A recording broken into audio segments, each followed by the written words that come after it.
everyone on YouTube, everyone who has subscribed, my subscribers. So this is, the first live Google broadcast that I have here on this channel. Strictly speaking about Divina Sapientia, indigenous knowledge, ancient teachings, mystical practices, mystical experiences, religious experiences, spiritual awakening, so on and so forth. This is Ras Timotheos here speaking upon this aspect from a priestly aspect, from a priestly consciousness, state of consciousness. And we have Liam here, who we're going to be dissolving boundaries between esoteric and exoteric knowledge. So basically, the fundamental ideas of the Temple of Divine come from the mystical and ancient practices, which one can find through just personal studies, and even just even looking on the internet. This information has just been available to humanity through our modern technology and the way we are able to look at the world. So basically, the teachings of the Temple Divine it's pretty simple.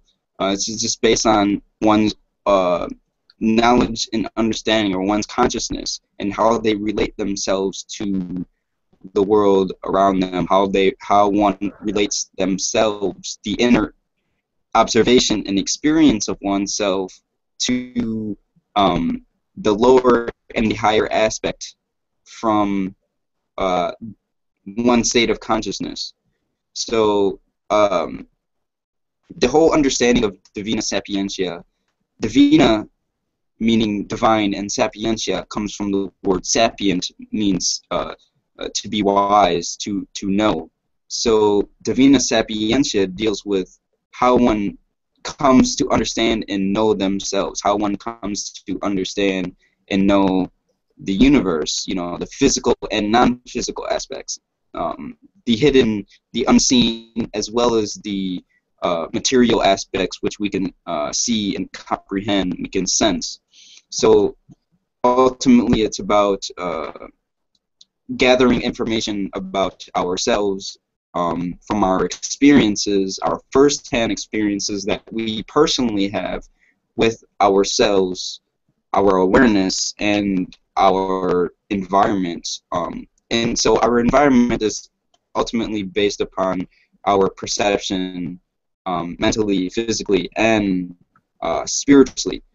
So the whole idea of this knowledge comes from, or Divina Sapientia, the divine knowledge, comes from man and woman's will, or our wanting, our will that allows us to know, or that driving force within us to know who we are, where we come from, to know our physical aspects as well as the unseen aspects of ourselves.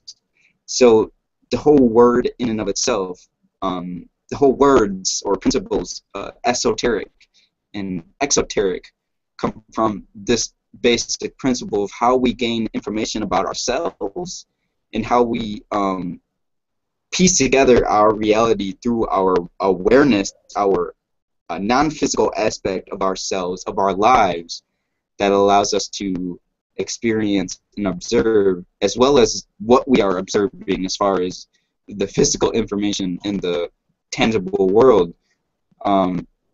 So it's about dissolving different aspects and going beyond certain rational and what is known as imaginable or irrational experiences. So the whole idea of esoteric and exoteric knowledge or information is basically understood in a few simple principles, a few simple modalities on how we can perceive and understand these things. And basically it's the perception and understanding self and the environment through our awareness and through our fundamental being and our fundamental state of being within the mind. So basically, the exoteric information is that information or that knowledge which is available to everyone in a society. You're speaking about a knowledge that everyone is able to gain, or knowledge that everyone is able to knowledge that everyone is able to comprehend and obtain. So this knowledge, in terms of religious knowledge, is the basic principles that you get while reading the different holy books, for example, the Bible, the Quran, and as well as other books such as the Kabbalah and other principles and teachings of ancient mystical practices, because there are some practices, some religions that do not have a unified code or a divine scripture or book that they base their beliefs on. And as far as the ancient traditions, a lot of them are based on the whole idea of folklore and being able to express things from a mythological perspective. Now, myth only means story. Myth is another. The word myth gave rise to the Christian perspective of myth or mythos, which is called the gospel.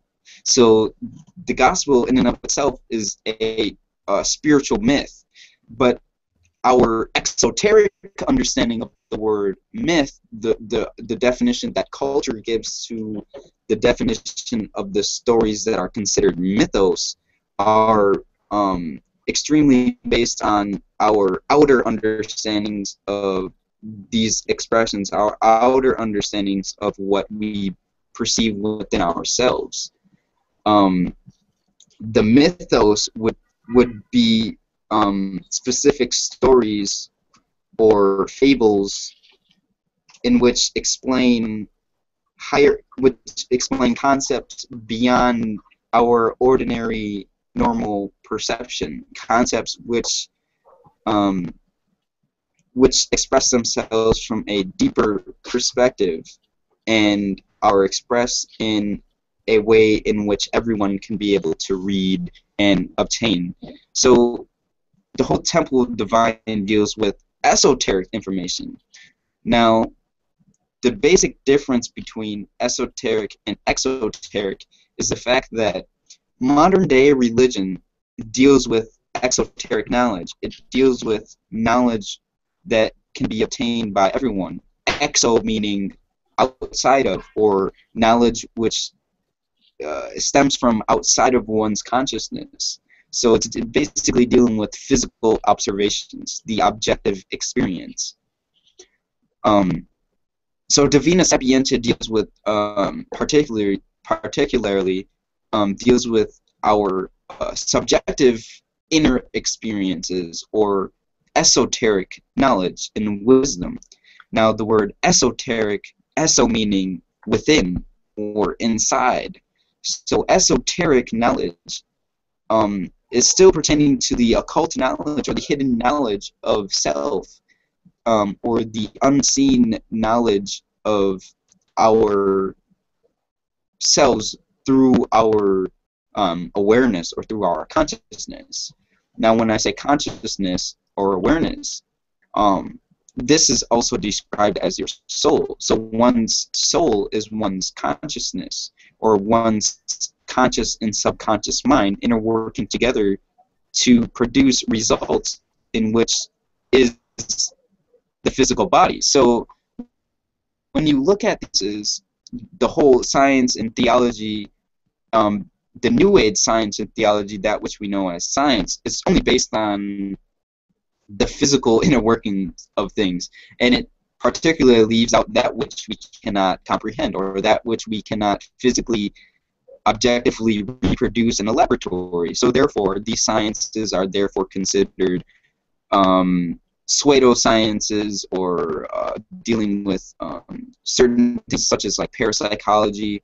So basically, let's get into the whole truth of the theological understandings of these things. Basically, these principles and understandings come from the ancient technologies, the ancient practices in which were used by the traveling Moors, which were those indigenous beings in which had civilizations, built civilizations that were well beyond our modern day understanding and comprehension of ourselves and reality.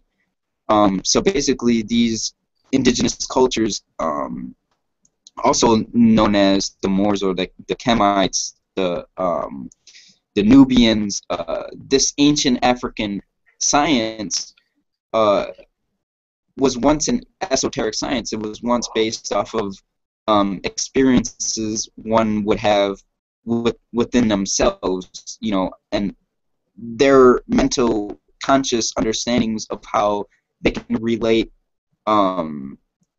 themselves, their experiences, to a higher modality. So when you look at, you know, in a physical sense, something that's higher than us would be the planets, the stars, and the universe. And so these things became later down in the timeline of history or history. You know, we can understand that these practices and cultures came from our ancient ancestors identifying themselves with the cosmos, which would be the higher principles than our earthly awareness. So it became about expanding one's awareness from our physical earthly consciousness or earthly awareness or awareness of our earthly selves to becoming more aware of the universe, the universal aspect of ourselves, being able to represent ourselves from a reality beyond Earth. And this is the whole ideas, this is the whole basis to the theological ideas that we have in history now. And a lot of these experiences came from ancients who had to allow their consciousness to be expanded beyond the linear, rational understanding of things. So this was divided. There was a divided understanding of exoteric and esoteric, or the human world versus the spiritual or unseen world. And so this is the whole idea that we get from religion and how we find like these parables that try to explain realities, experiences, and worlds beyond our ordinary linear mind. So I don't know, we can go in and maybe you can ask questions, or we can just you know, get into it and break it down so we can both understand it, so we can all understand it. Everybody here on YouTube can understand. Yeah, sounds good.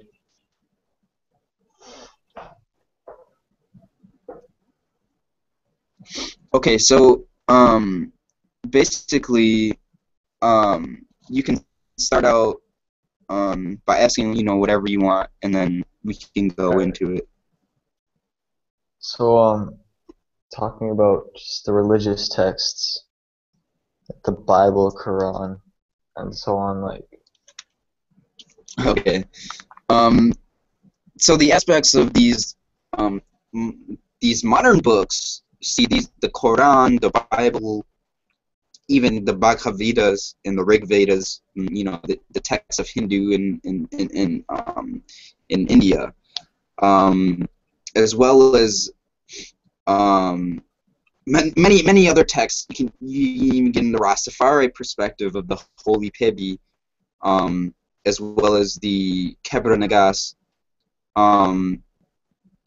even including, you know, more ancient texts such as the Nag Hammadi, as well as other texts such as the multiple papyruses or the papyri that came out of Kemet, Egypt, ancient Egypt, and Nubia, the Helios the book of the sun, the book of Ra, also known as the Bible, Helios, Biblios.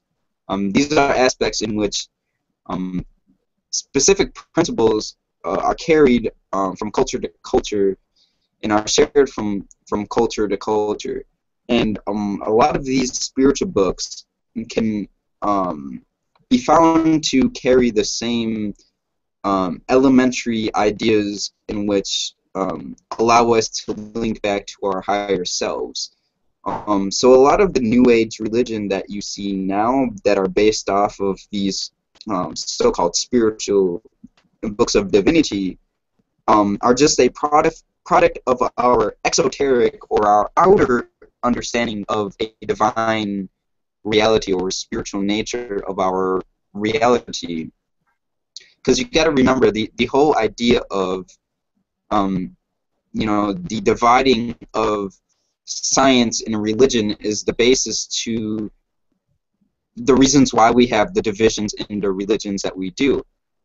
Before there was religion and there was science separately, these things were together. It was all one. So all of the sciences that we are taught in school, that we can get taught in certain school systems, universities, all come from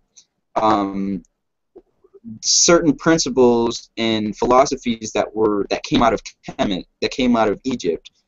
So the idea of mathematics and the idea of psychology, the idea of geometry, astrology, cosmology, even the whole idea of religion, theology, comes out of our simple wanting to know ourselves in order for us to survive. So the whole idea of that we have religion nowadays comes out of our the evolution of the exoteric knowledge. Basically, these principles were esoteric experiences, subjective experiences that one has within themselves, involving emotions and feelings, rather than the intellectual knowledge that you see nowadays in modern philosophy and sciences, which are basically fundamentally taught through only exoteric experiences. A lot of modern day religions exclude their true roots in the indigenous teachings, such as the pantheism, the pantheist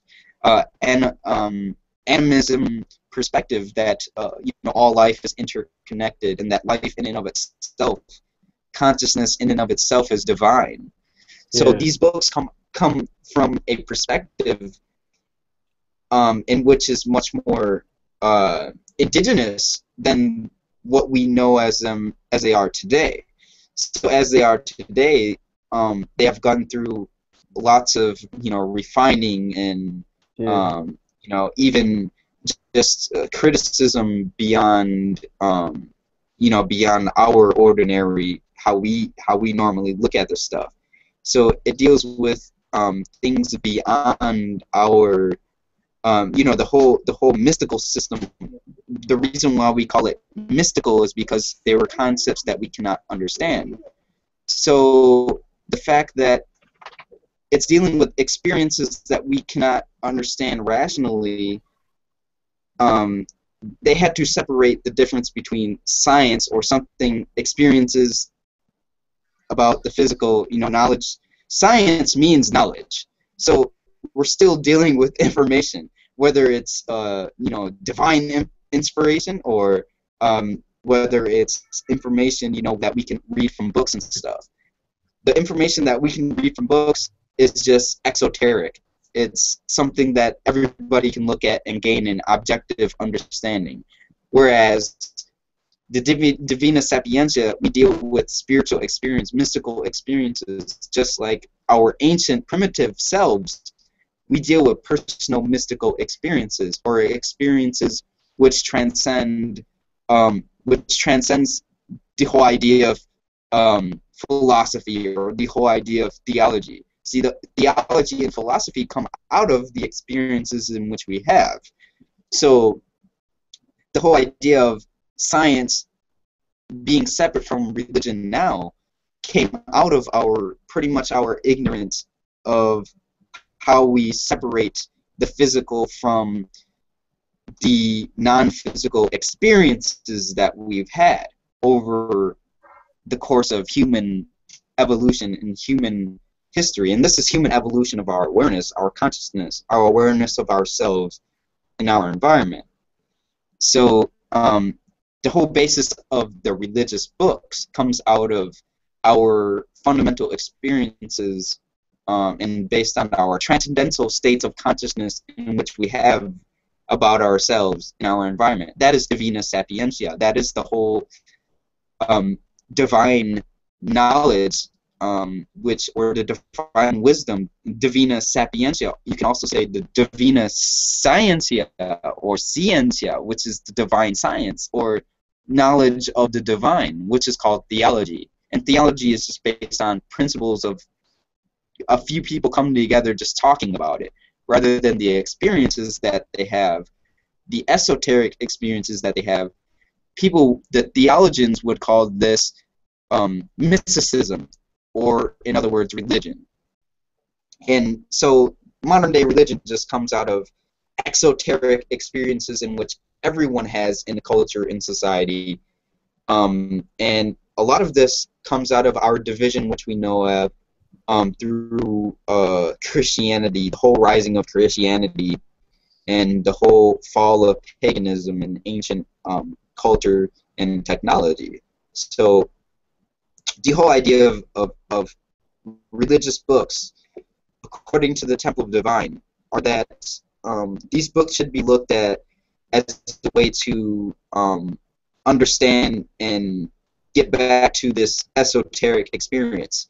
We must understand that these books, all religious books, no matter what it is, from Taoism or the Tao, the way, or Taoism as it is known, from that to even the Bhagavad Gita's, all the way to the Quran, all the way to the Bible, so on and so forth, Kabbalah, and etc. These experiences are this knowledge in and of itself, or the gospel, or these gospels, or these mystical parables, are nothing more than aspects of ourselves, or the philosophy in which comes out of us trying to know ourselves in a more divine way. Yeah, and so even go ahead. I would even go so far as to say that the books or gospels extend to mythologies in the world, like Greek mythology, Norse mythology, and Native American myths, things like that. Those are the equivalent to the Bible and the Quran. Correct. As in higher aspects of ourselves. Correct. A lot of, like I was trying to explain before, a lot of the stories, so-called stories, the parables that we hear in these divine books, carry certain principles or archetypes or certain patterns in which can be seen in all cultures of the world.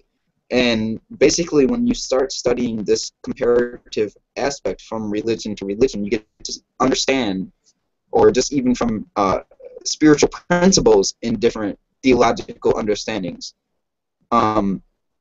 These principles can be studied and found to carry a lot of the same principles and messages throughout different timelines in history, or different timelines in the history of humanity. But the whole idea, like, so you have the Native Americans, and compared to, like, the Native Americans here in the Western world, in the Western lands, compared to the natives in the Eastern land. They carry the same principles, a lot of the same principles, as far as like deities and aspects, see the deities and spirits, and the whole idea of a spiritual realm comes from the word spirit, which means which comes from the word esprit or spirite, which is a French word which comes from the word breath or animation. So the idea of animism, which you get in shamanism or the ancient tribal indigenous aspects of theology and religion, you get the whole sense of taking in all accounts. You get an idea of taking in, for example, the deifying of the elements, such as, you know, rain, water, fire, earth. These things are then deified to higher aspects, you know, because they carry a life-forming purpose, a creative, inventive reality, in a sense. The reality that we can perceive, that we live in, the air that we breathe, you know, the stars that we see when we look up in the sky, the sun that rises every day, you know, and sets every night, and the moon that exists, you know, every night. These are just aspects of ourselves when we start taking away our physical understandings of how we relate to ourselves. And so the books are just another way for the cultures to express their own set of principles, which can be seen throughout different religions, different spiritual practices. I'm just going to take some more water here. Mm-hmm. I don't know if you want to delve more deep into that aspect. Yeah. Something you said earlier.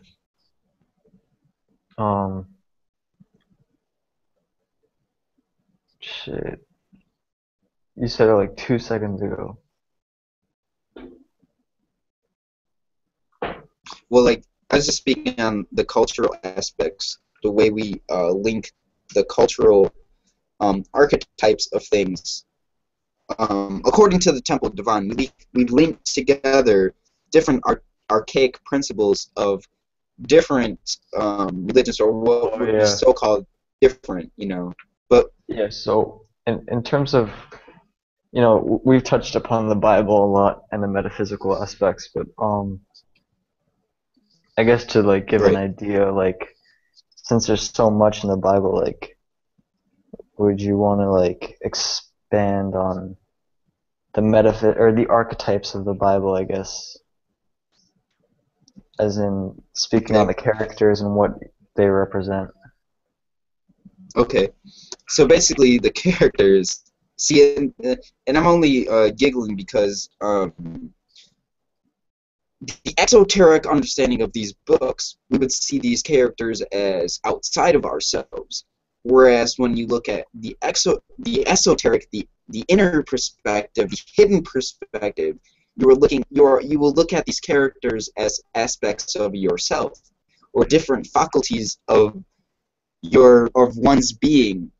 And so them being in a spiritual book is a way to understand how to activate these faculties in a spiritual manner. So the fact that we read a book talking about Moses, or talking about a Jesus character, or talking about a Christ character, these are nothing more than aspects or higher aspects of ourselves, of our minds, of our states of being, in which are represented outside of ourselves in an exoteric understanding. The esoteric principles can only be available, or the esoteric knowledge, the hidden knowledge, can only be available through personal mystical experiences or personal revelations. So when one reads, for example, a parable or a mystery in the Bible, a story, a mystical story within the Bible or within any mystical book, they will see, you know, certain names or certain characters which are nothing more, like I'm saying, is just nothing more than a representation of principles outside of ourselves. So, like this altar behind me, the deities that are represented there are nothing more than aspects of myself being represented in an outer form in which I can sense and perceive. But the fact that they're represented in a way from my my own spiritual experiences. You see what I'm saying? So the whole idea of a character, or different characters in these stories, in these mythologies, are different principles of ourselves being represented in a divine fashion, in a spiritual fashion.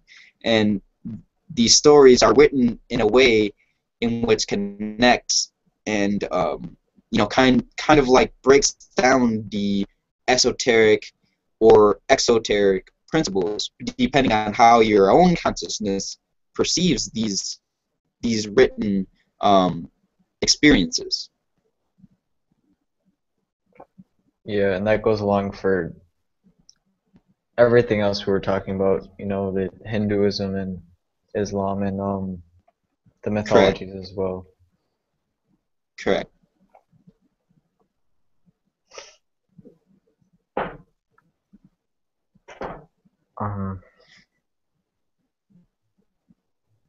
So like, I'm actually looking over here a little bit, but go ahead.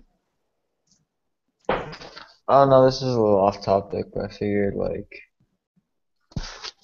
when talking about the physical and the spiritual, we could touch upon Yaldabaoth. Okay, the Gnostic understanding of just the Gnostic teachings of theology, the Gnostic theology. Well, it's important to understand that, for the viewers out there, it's important to understand that the Gnostic text, Gnostic meaning knowledge, or a knowledge going beyond ordinary knowledge that you can just read in a book, such as just reading a holy book, picking up a holy book and just reading it. Gnostic or Gnosticism describes a principles and practices which allows one to gain knowledge and understanding of themselves by going through transcendental experiences within themselves in order to better comprehend themselves and their reality. And so the Gnostic text coming from the Nag Hammadi, the text of the Nag Hammadi found in Kemet, were texts written by Greek philosophers in which traveled to ancient universities within Egypt, or ancient schools which taught this esoteric knowledge or this transcendental knowledge to and what gave rise to the philosophical understandings in which is known throughout the culture and history of Greece and Roman. A lot of these teachings were taken out of the Nag Hammadi texts, which come out of Egypt. And so these teachings of the Gnostics or the Gnosis comes out of ancient primitive or ancient ideas of a divine or the divine aspect of ourselves in reality, coming out of the African indigenous perspectives. So now that we got like the historical aspect of that out of the way, we can kind of delve into the whole perspective of the characters within the Nag Hammadi text and how it relates to Divina Sapientia.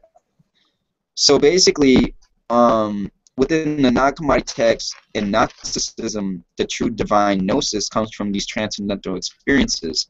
Now, the Nag Hammadi texts are texts which these mystical practitioners are able to use to better go deeper within their states of consciousness or their realms of cognition and intellect. Through the Nag Hammadi teachings, Now, these teachings are, in other words, the hidden or mystical aspects of the Bible, or aspects of the Bible which weren't put in the Bible, so to speak. And there's more philosophy behind that, different understandings in which a lot of modern day theologians have about that aspect of, you know, the Nag Hammadi and the Gnostic teachings and principles. But so the whole idea of the characters within these books, within these teachings, actually mean more deeper significance to our awareness and about our awareness and how we view the world than for example, then the scholars would like us to actually know. You know, the scholars are, it seems like, are trying to cover up a lot of things, but regardless of that, we are still able to find pieces and put them together. So the Nag Hammadi and the text of the Gnostic text and Yaldabaoth. So within these texts, there's a mythological being named Yaldabaoth, and he represents the false god or also the creator of the physical material world. Now, most people don't understand, or most people who never read the Nag Hammadi text or have never been introduced to this understanding of things, the first thing they think of when they hear the word God or when they hear the word creator, and we're speaking about theological perspective of God, they don't realize that it's talking about the creator of this physical realm. According to the Nag Hammadi text and the Gnostic text, the creator of this physical world his name is called the Yaldabaoth, or the ignorance of the physical world, or in a Divina Sapientia understanding of it, Yaldabaoth is considered the ego, or our rational mind, in which is ignorant of our divine lineage or our divine spark. So, like I was trying to express before, these mythological beings, such as Jesus and Moses and all the other characters, which are mentioned in a lot of books, spiritual books, mythological books, express different states of beings within ourselves, within our states of consciousness. So Yaldabaoth represents our ego, which seeks to keep us in a state of duality, as far as between our human world and our spiritual world, or the human awareness, the awareness of the physical, humanistic reality of ourselves, from the spiritual, unseen, metaphysical experience of ourselves.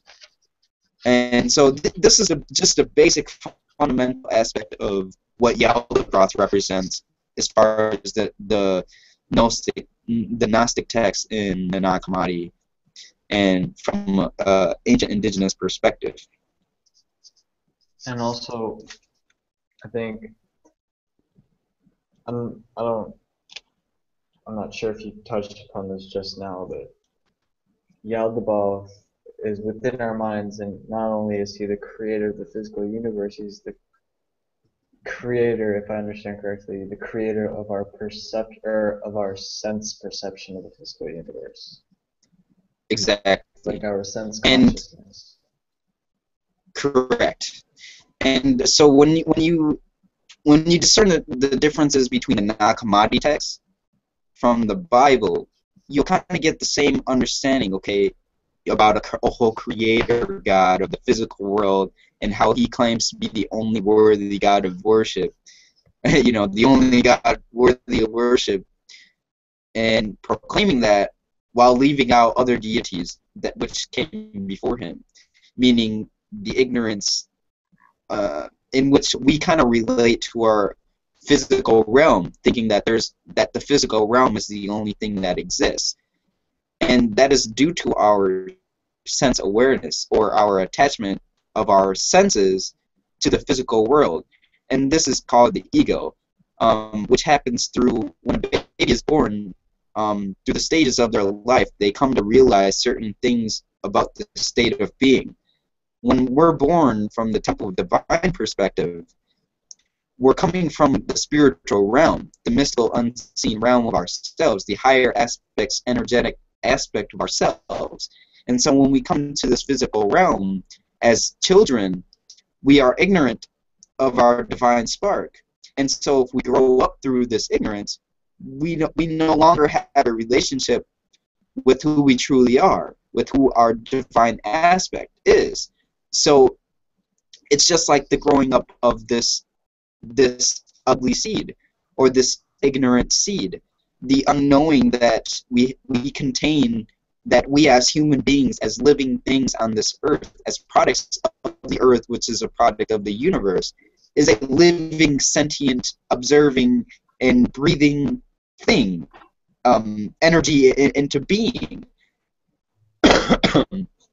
So when we get into this deeper aspect, we begin to realize that these stories are beyond stories. So you hear the old the atheists speak on how these are just stories that are confusing a lot of people. Well, in a way, yes. And this is, I believe, is through the ignorance or the ego, which comes out of our misinterpretation of where our indigenous understandings of even a god or deities come from. We perceive these things as higher aspects of ourselves.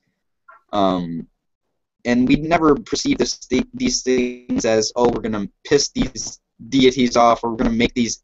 See, a deity is nothing more than an energy, or something like beyond our physical... how we put together things in the physical realm about ourselves and about the world is our ego, because we're attached to that through our senses. So when we grow up into the world, we realize that maybe that our senses and that everything that comes and that gives us knowledge through our senses are the only thing that exists. When actual reality, there is knowledge that exists beyond just this sense awareness, just this sense attachment to this physical world. So I don't know if I answered your question there, but I was trying to dissolve that in a more holistic understanding. Yeah. Yeah, that clarified it enough for the audience, definitely, I think. Yeah. Okay, my computer seems to be loading here, trying to load something, so let's see. Okay. Well, continuing on. Let's see, it's 9:44 p.m. here, so I don't know. We can leave it at that for now, and then come on live again in another session here. So this is Ras Timotheos speaking with Liam about teachings of the temple, divine indigenous cultures, mystical experiences,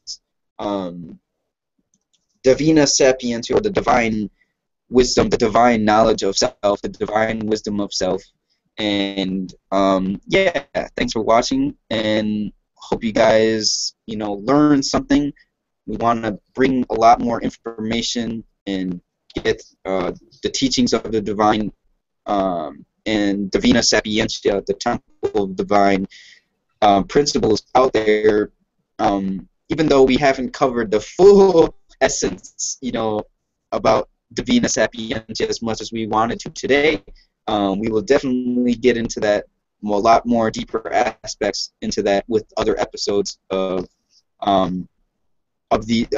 more information on later videos to come. So thanks for watching, And don't forget to comment, rate, subscribe. Peace.